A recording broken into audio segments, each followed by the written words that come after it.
Welcome back to the Speaking and Communicating podcast. I am your host, Roberta Ndlela. If you are looking to improve your communication skills, both professionally and personally, this is the podcast you should be tuning into. Communication and soft skills are crucial for your career growth and leadership development. And by the end of this episode, please log on to Apple and Spotify and leave us a rating and a review. Now let's get communicating with the happiness guru himself, Matt O'Neill, who is joining us from the East Coast. He is the author of The Good Mood Revolution, Igniting the Power of Conscious Happiness. And how many of us need that? And before I go any further, please help me welcome him to the show. Hi, Matt. Roberta, That is what's happy, isn't it? what's up, girl? I'm doing great. How are you? I am so pleased that we're connecting on this show. I'm a big fan of yours. Thank you so much for your kind words. I'm pleased that you're here. And we're going to tell our listeners now that we're recording what just happened to prove the very point that you do live the conscious happiness principles that we're going to talk about today. But first, would you like to introduce yourself? Yes, so I love helping people be happier. And happiness is a skill. It's a skill that we can learn and we can develop. And I know this because I wasn't always the happiest guy. And once I started to focus on how to grow my happiness and learn the skill of being happy, and it's not about fake happiness. You try to put on a fake happy smile and pretend everything's okay when inside you feel like you're dying. That doesn't work. I've tried it. It doesn't work. It is about understanding that there are only eight negative emotions. And once we understand what those eight negative emotions are and how they show up inside of us, we can find our way out of each of the eight negative emotions and then back to joy. Because everything everyone does is to feel happy. That's all we're all doing. We're all trying to feel really good. So why don't we always feel good? It's because we haven't learned the skill yet. And I am really, really excited to teach the world how to feel happier because really happy people make other people happy. They don't harm the planet. They don't harm children. They don't harm animals. They don't harm each other. When we feel really good, we lift other people up and we lift the world up. And so I feel like it's a mission of mine to help the world become a happier place. We certainly need more happiness for sure. And it's interesting to me that in your book, you said, when I was asked what I want to be when I grow up, I said happy. And I thought, that's weird. A lot of us say doctor, lawyer, teacher, you know. How did you decide instead of picking a potential profession, you said happy? How did you have that level of wisdom, basically? I think we're born with a mission. And even in high school, so that was the high school yearbook, I was named one of the people that was most likely to succeed. I was a very good student in high school. And so for the yearbook, they interviewed me and said, well, hey, because you're picked as one of the most likely to succeed, what do you want to be? And I said, I just want to be happy. And it was an odd response for the person interviewing me, who was my good buddy, Avinash. And it was kind of an odd response to come out of my mouth too, but it was just the truth. I knew that I was going to be successful because I just knew, but I Mm. didn't know if I was going to be happy. And so that's what I really wanted. And you said earlier that you hadn't always been happy. When did you realize that you wanted that to change? After I tried to destroy myself with a bunch of negative habits and addictions and really through bad moods, and what the law of attraction teaches us that we attract back to us however we feel. And when I was feeling really bad about myself, like I was unworthy of love, I was pushing anyone who loved me away, including my family and including my girlfriends. And so, whatever beliefs we have inside of us have to manifest. I had a belief I was unlovable. And then, how does that manifest? Well, I do really awful things to make sure that you can't love me. And that's how I was treating people. And then my life was really destructive. It was really hard for me. I was pushing everyone away that cared about me. And they didn't want to be pushed away. I was pushing them away. Mm. I finally had a realization of what was happening when I saw the movie The Secret. And I learned about the law of attraction. And I learned that all of the problems that I was seeing in the outside world were created by my inside world. And that was the moment I was like, okay, well, other people know how to improve their inside world. I'm going to do that. I've been trying to control the outside world this whole time, but now let me try to control the inside world and see what happens. And then as soon as I did that, the whole world started to get nicer and more beautiful. It's funny, there are so many of us who do that, the chasing away people who love us, or even chasing away the success we claim that we want. Mm-hmm. Because, so you're saying that it's because internally there's a mess in there that's chasing that away, even though mentally you think you want that. You want Yes, the love, the we success. we get whatever we believe we deserve. And one of the eight bad moods is the bad mood of shame. And shame says, I'm not lovable as I am. I'm not worthy. I'm rejectable. Bad things are destined to happen to me. And I had that belief. I had that belief, and it came from childhood experiences. And, and we all have tough childhood experiences. I had some tough childhood experiences. And as a 5-year-old, when my dad abandoned our family, I just decided as a 5-year-old boy, I don't deserve a dad. I don't deserve to be loved. And I created that belief. And Mhm. then throughout my whole life, I would find evidence for why that belief was true. But I was creating the evidence. And I didn't even know that that 5-year-old belief that I was unlovable was destroying everything I said I wanted. I said I wanted healthy, happy relationships. I said I wanted success in business. I said I wanted to have like lots of great friends. And yet this underlying belief I didn't know was running everything away. And so I teach in my book, Good Mood Revolution, how to identify the negative sabotaging beliefs and replace them with powerful beliefs. Because we don't get what we want, we get what we believe. And it starts by Mm. finding the bad beliefs and then replacing them with really powerful beliefs.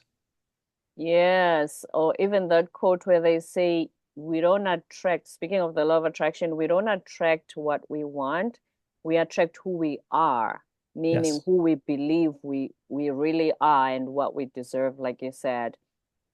Back to the childhood one, some of us may not have had traumatic experiences like what you just experienced when you were 5, but sometimes, even though people have had great childhoods, they still struggle to be happy.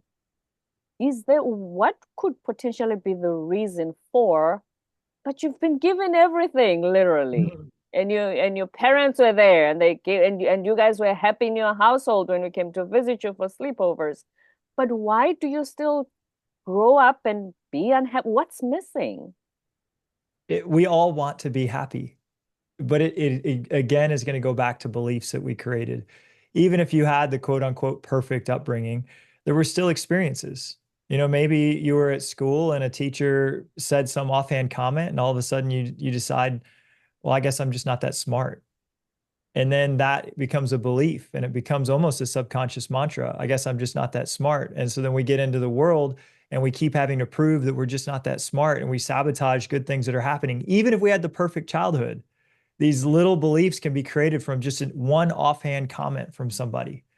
Mm. And it really does sabotage everything we think we want.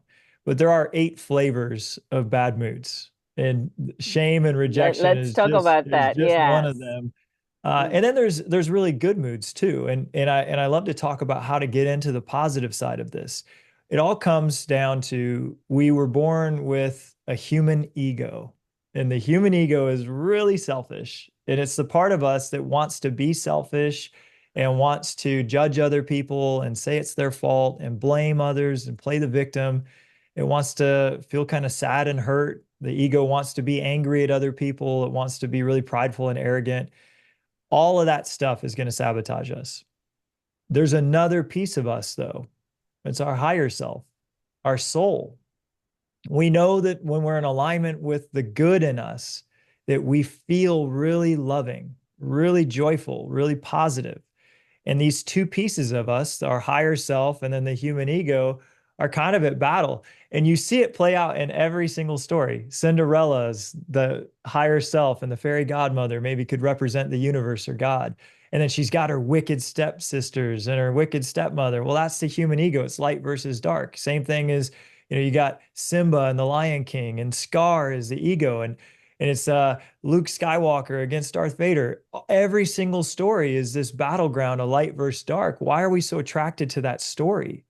It's because it's the battle that's happening inside of us at all times. And we all are going to deal with it all the time.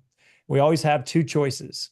The first choice is, do I fall for the selfish thoughts that are going to end up harming me? That if we don't know that they harm us, we fall for them. Or do I choose the higher loving thoughts? And if we choose those, everything starts to work out better. Hmm. I mentioned earlier that we were going to talk about what happened just before we recorded for the benefits of our listeners. And what I said was, you do live what you preach. So here's what happened. I logged into our initial meeting 30 minutes prior, brain fog, and I thought you had missed the meeting. And after 10 minutes, usually, if somebody doesn't show up, I just log up and say, you know what? Life happens. Something must have been an emergency. Matt will update me on what happened and we can reschedule. So, which happens. And then I realized half an hour later that you logged in at the right time and I missed it because I had gone off my email, did the other things. I come back an hour later, I'm like, oh goodness, I'm the one who messed this up. I'm still very surprised at how gracious you were when I said, oh, Matt, I'm so sorry. I did this and this is what happened. And not only that, not only did you say, can we reschedule? And you were kind about it, but I said, I'm free the rest of the day. And you said, okay, I can be available in 10 minutes. How are you this accommodating of someone who made such a huge blunder, basically? You did the same thing. Your attitude when you thought I was 10 minutes late was something must have happened. And there's a thought that can come in when you thought I was 10 minutes late. You could have said, what a jerk. He doesn't respect me. He doesn't care about me. And all of that kind of thinking would have gotten you, that's ego thinking. That's really Mhm. selfish thinking. But you made a selfless choice. You said something must have happened. And you gave me the benefit of the doubt in your mind. And then the same. So I'm on the meeting at 30 minutes later and you're not there. And I'm thinking, well, maybe she's just a few minutes late. So I'll send her a little note. And then after 15 minutes, I logged off and said, hey, let's reschedule. And then you get on and you say, this was just a misunderstanding. And this is the Speaking and Communicating podcast, right? And so it's Right. very important to see how speaking and communicating can be a form of happiness. Because for me to understand that, hey, I make mistakes too. And I love it when people give me grace. I love it when they Mm. say, no problem. I understand you're busy. So no one's perfect.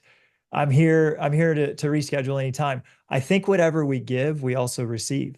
So, in a selfish way, if I give you grace and I say it is no problem and you're just doing your very best and I know that you're a lovely person, then one day when I'm late or miss something, I hopefully it'll come back to me and someone else will say, you know what? I totally understand. No big deal. I'm giving you some grace. And so I think whatever we put out there, we get back.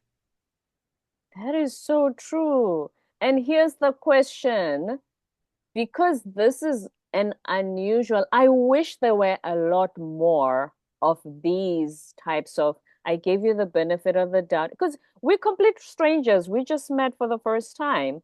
However, where has all this gone in our human interactions, which is then the reason why there seems to be this not so much happiness among people as they used to be. Where has all this graciousness towards each other? Where has it gone to? And how do we get it back? I actually have a different view.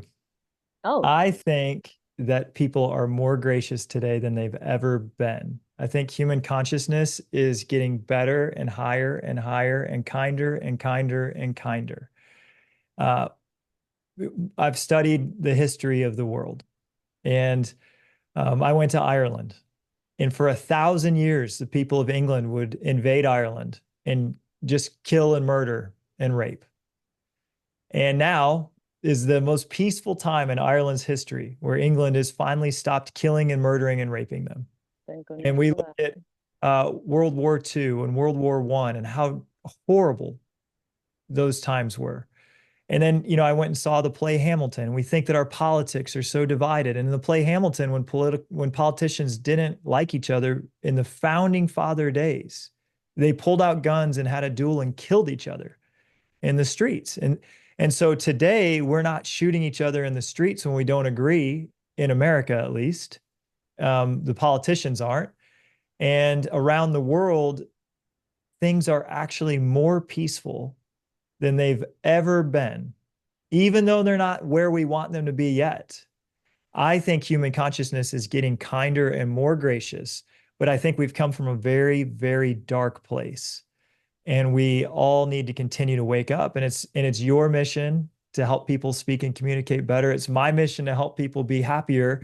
And there's more and more of us who are grabbing a microphone and getting on social media and putting our face on video and being inspiring to say, everyone, wake up. Let's be kind. Let's be gracious. And I think it's getting better. That's just my personal view. I like that actually. Very much more hopeful. And I wonder if it also speaks to because inside of you, that's how you are, that's how you see the world as well, Mm. versus me thinking, oh, it looks kind of dark out there. People are less happy. You know what I mean? Is the because, Well, like you said, it all begins within. yes. Yeah. Be the change you want to see in the world, right? Just Hmm. be it. Be the change you want to see. That was Gandhi. Gandhi said that. And he was doing peaceful protest, right? There's been Right? beautiful people that have made just beautiful statements of love in really, really hard circumstances that have been these beacons of hope, these wonderful human beings throughout time. Um, there was a guy that mapped the level of human consciousness named Hmm. David Hawkins. And he said about 75% of the world lives in the darkness, and only about 25% of the world is joyful and loving. And Really? Even I'm not that pessimistic. this was his findings, and he said this is the highest it's ever been. There's the most 25% is the most number of people that are joyful that have ever been. And the rest of the world, the majority of the world, is doing their best, like I was doing in high school. We're doing our best. We want to be happy, but we just don't know how to be yet. And we're plagued by those lower emotions, the 8 negative moods, and they just kind of drive most behavior.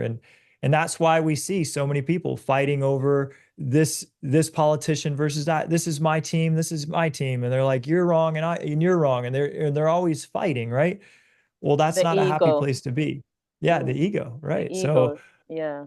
when is it going to get to 51% are living by their higher self and only 49% are the ego? At that moment, when we shift from 51%, just 1% more people are listening to their higher self and kindness, and only 49% are listening to the ego and selfishness. At that point, we'll stop destroying our planet. At that point, we'll stop fighting with each other about politics and killing each other over nothing. At that point, there will be more sanity than insanity. We're just not there yet, but we can start one person at a time. And so Always. it's Mm, us. I'm going to be that person. I'm going to be the change. I'm going to be the loving one. And it's not easy. Just last night, I've got an 11-year-old daughter, and we have 4 kids. And my mm. oldest is 11, and she's so sweet. And she got in her head that I was a bad guy yesterday. And Any I woke, reason? uh, no, Oh. I woke up early. I made her lunch for school. I put a sweet note in it. I made her breakfast. I took her to school with her siblings. And for whatever reason, she decided she didn't want to talk with me. So she made some story up in her mind how I had offended her. And I don't know what it was. So she didn't talk to me the whole morning. But my energy and my vibration stayed really high because I had a lot of energy. Mm. Then later that night, took my other daughter to her cross country practice, and I took my other daughter, my youngest daughter, with me, and the two of us walked in the woods. And and I get home and I'm helping my wife put dinner on the table, and I'm asking my oldest. I said, Harper, how was your time at cheerleading? And again, cold shoulder, won't talk with me. And at that point, it's 8 o'clock. I'm doing her dishes, and she brings me her dishes and just throws them down. And I've been like a servant. I feel like my mind starts to make up a negative story. I feel like I've been a servant to an ungrateful child all day. Mm. And I said, "Can I wash those dishes, princess?" And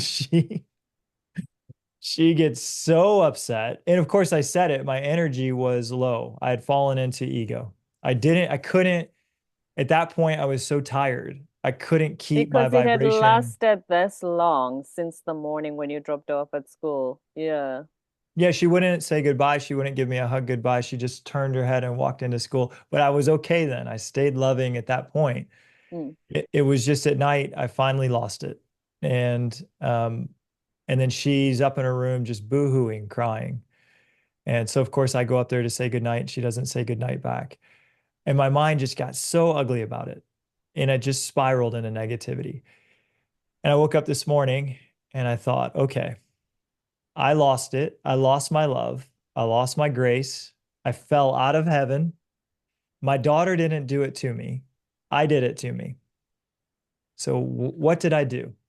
And I'm trying to understand. I'm trying to understand, how could I have been better last night? And I'm not saying don't hold your children accountable. That's that's not the point. No. Mm. Harper needs to improve, right? But I can only hold her accountable if I'm doing it from a space that's non-judgmental. Non-judgmental. If we can't change someone. This is communication, right?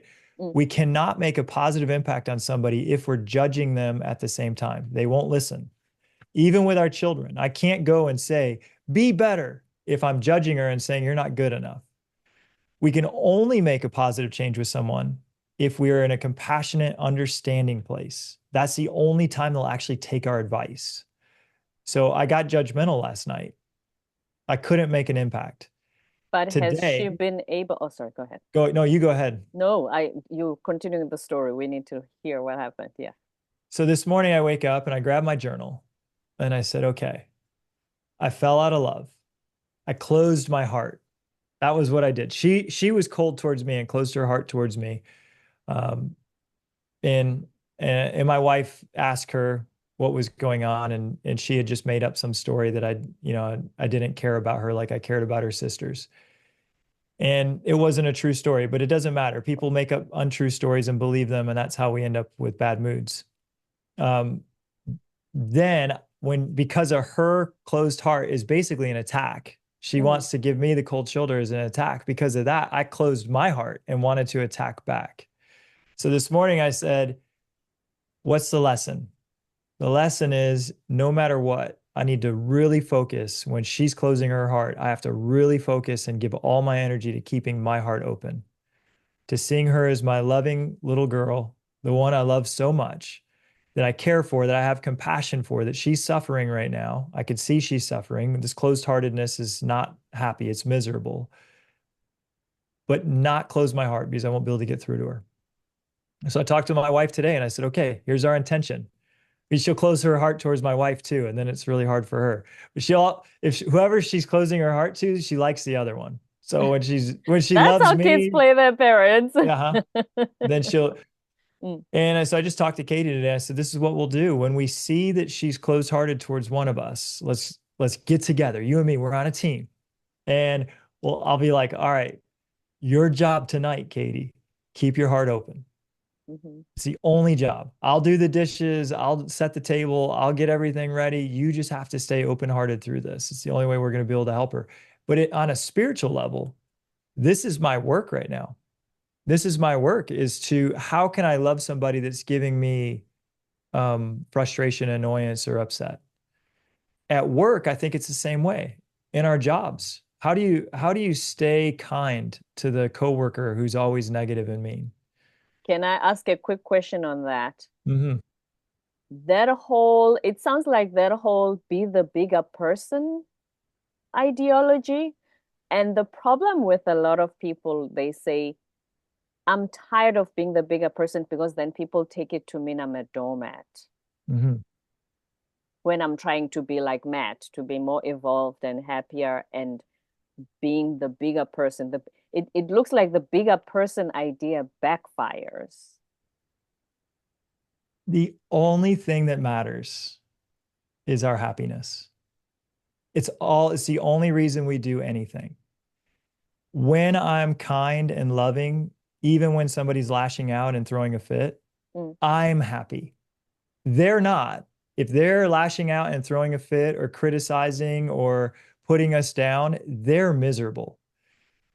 But if I still know that I'm wonderful, even if my daughter says I'm not or my coworker says I'm not, but if I give myself the internal approval that, hey, my intentions are pure, I'm really caring. If they don't see it, that's on them. They're miserable. I'm going to stay loving and see them as someone that's just suffering. I get to feel good. And the only reason that humans do anything is to feel good. right. So it's when I'm not the bigger person, when I fall to their level, like I fell to my daughter's level last night, I suffer. I went to bed miserable. I woke up at 3 a.m. with this problem on my mind. I didn't have sound sleep. So it hurt me to not be the bigger person last night. So that's the answer is that I'm not a doormat either. My daughter doesn't get to just be awful like to other people and not have consequences. There are consequences. I just don't want to dole out consequences from an agitated state. I want to dole out Right. consequences from a loving state. Same thing at work. If a coworker is mean or rude, it doesn't mean I just let them walk all over me. I will Mhm. respectfully and caringly and with compassion say, I know, I can see that you're not feeling well. This is my boundary.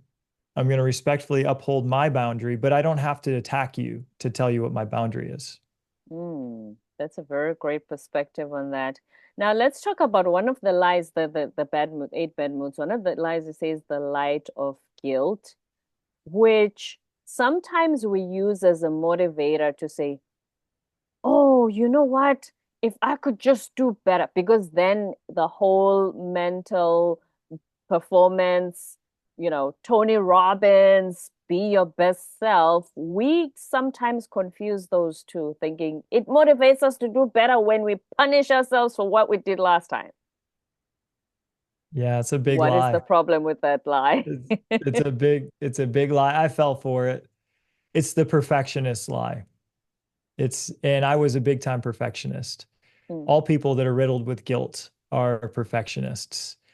Um, and being a perfectionist is not the highest achievement. It's not the highest level of performance. It says it's demanding a level of it's demanding an unrealistic level of output from yourself that you actually can never achieve. Why it doesn't work? Because as you say, I'm not good enough and I need to do better, we make ourselves feel bad. And Roberta, you know this, and everyone listening knows this. If we feel bad, we don't do well.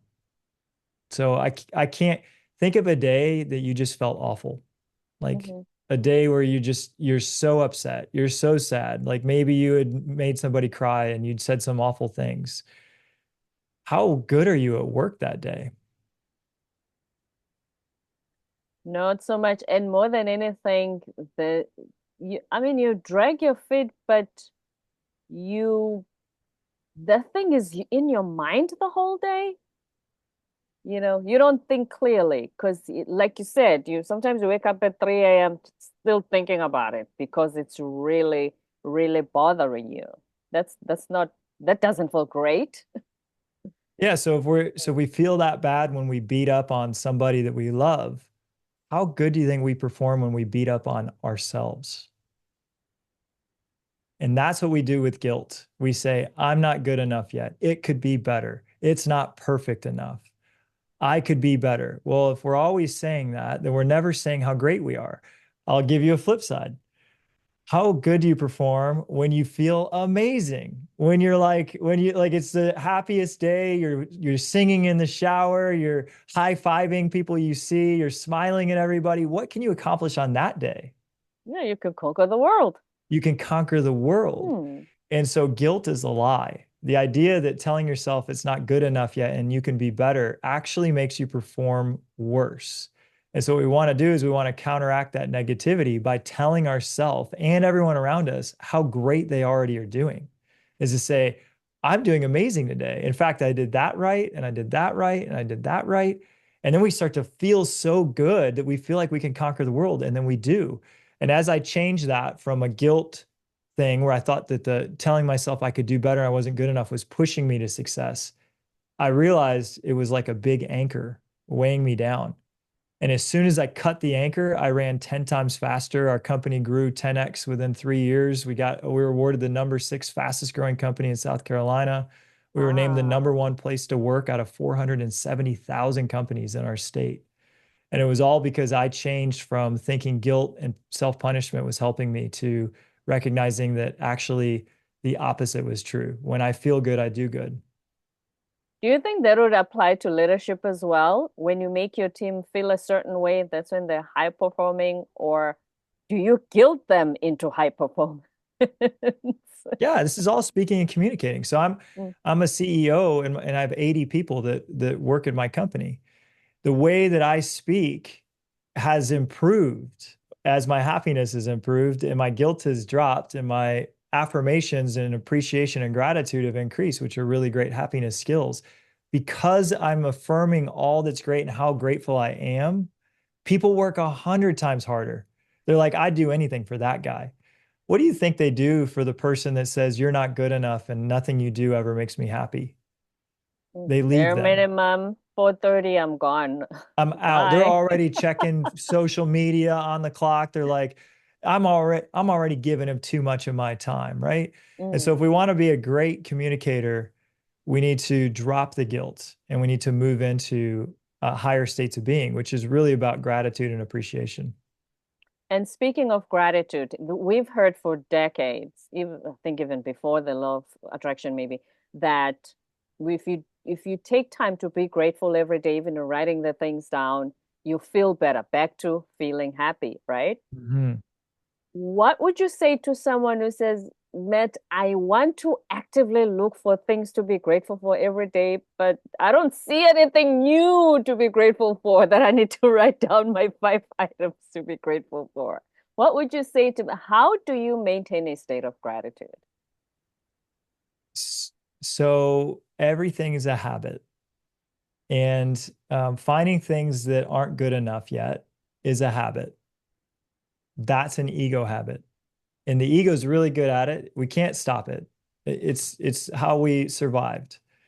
It was always scanning for what could hurt us, what wasn't good enough so that we would, not step on a snake and get bitten and die.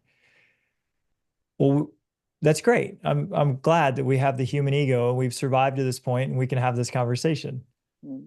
And I need to be louder than that habit of what's not good enough with what's already amazing, what I'm grateful for. So a very simple way to add more gratitude to our life is before you eat anything, say a little prayer of gratitude. Doesn't matter who you pray to. You can pray to the universe. You can pray to the farmer. For me, I pray to God and I just say, thank you for this food. Not everybody has food today. I am so grateful that I have something to eat right now. And then I start to say thank you for things that happened that day. I say, hey, thank you, God, for the insight you gave me this morning about my daughter. Thank you for the intention that I have to keep my heart open when she closes her.